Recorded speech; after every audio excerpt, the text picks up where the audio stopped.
What's going on, Beast? Welcome back to another video. This video is going to be me talking about my full home gym bench press session that I performed on Tuesday with my brother. It was a pretty good session overall. We're looking at working through some lighter work.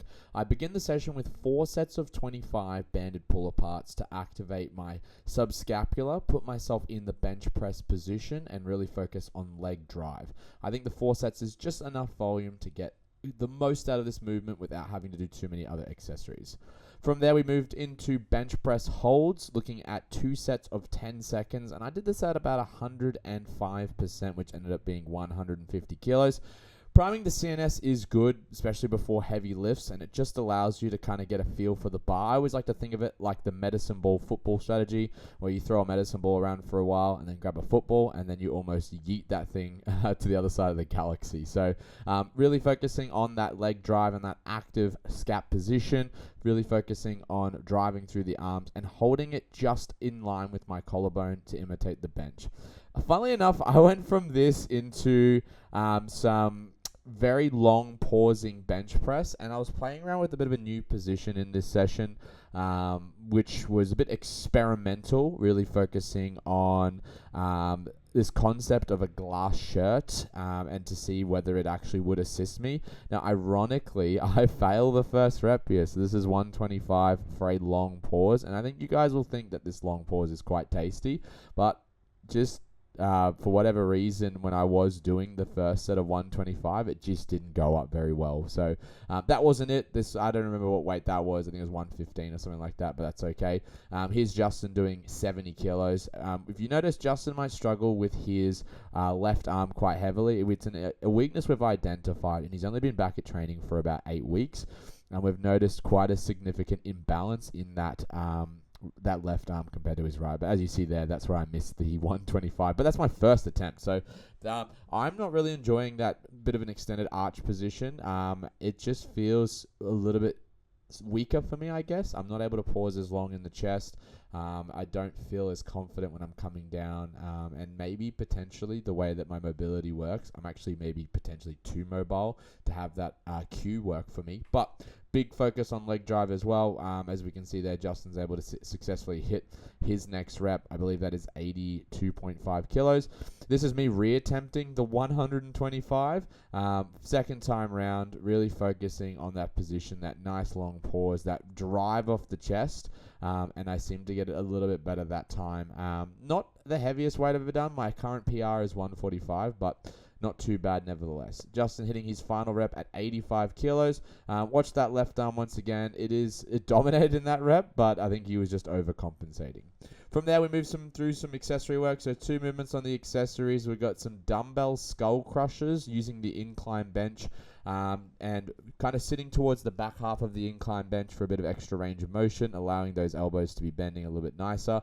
We did 2 sets of 10 to 12 repetitions. For me, I think I did 6 reps actually. I went a little bit less. I went a bit of a heavier dumbbell. I've only got 2 sets of dumbbells around this like lighter weights. I got 10s and 15s. So for me, it was a little bit challenging to kind of go 10s and do more reps. I'd rather go a little bit heavier and get a few less reps in this particular phase of my training, as I'm getting really close towards my powerlifting meet next week, then go a little bit lighter. Justin really struggles with these type of movements, especially the dumbbell movements. Like I mentioned, that left arm is a big issue for him, and it's something we've been working on, and that's why I've opted for the dumbbell rather than the barbell skull crushers, to give him some more opportunity to work on it. But for a dude who's only been training for 10 weeks, he's doing quite well. Fun fact is Justin used to have a 200 kilo back squat maybe 6 years ago. He did CrossFit for about a year and a half, and he had a 200 kilo back squat in that time with very little training. So he adapts quite well to some strength work. So it is good to see him back into it and enjoying the training. From there, we moved into 2 sets of 10 to 12 of our single arm dumbbell preacher curl with a slow eccentric lower.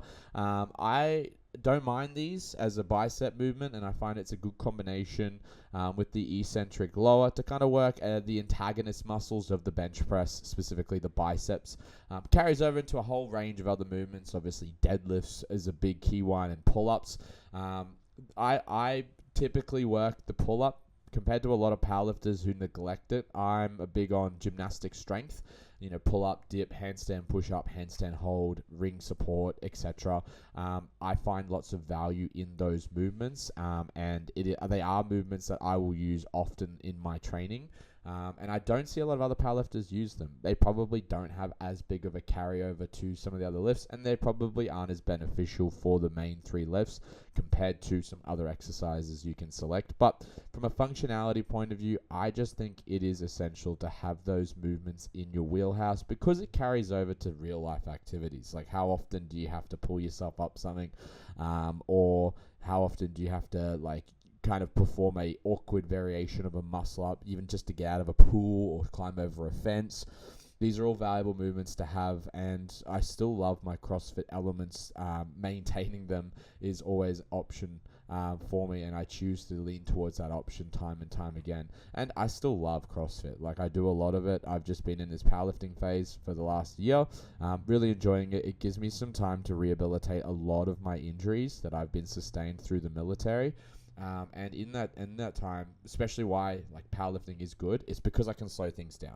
I have osteoarthritis in my right hip. I have a labral tear in that same hip, and that was due to my service. And it's something that I'm getting rehabbed at the moment. But that being said, it's going to have surgery on it at some point. And this just allows me also to really focus on my work. Work's picked up quite heavily in the last half a year to a year. I end up spending most of my time at work, and if I'm not working, I want to spend time with my partner. And in between all that, okay, I've got to train at some point because, it's A, part of the job, but it's B, I do enjoy it, and it's a bit of time for myself, bit of solace, bit of, some, I guess, mental credit, building up that base, building up that process mindset, building up that resilience. So powerlifting just gives me that opportunity to do all the things I need to do and train pretty much as minimal as possible. I probably spend about 4 to 5 hours per week in the gym, which is not that much compared to most fitness influencers, CrossFitters, etc.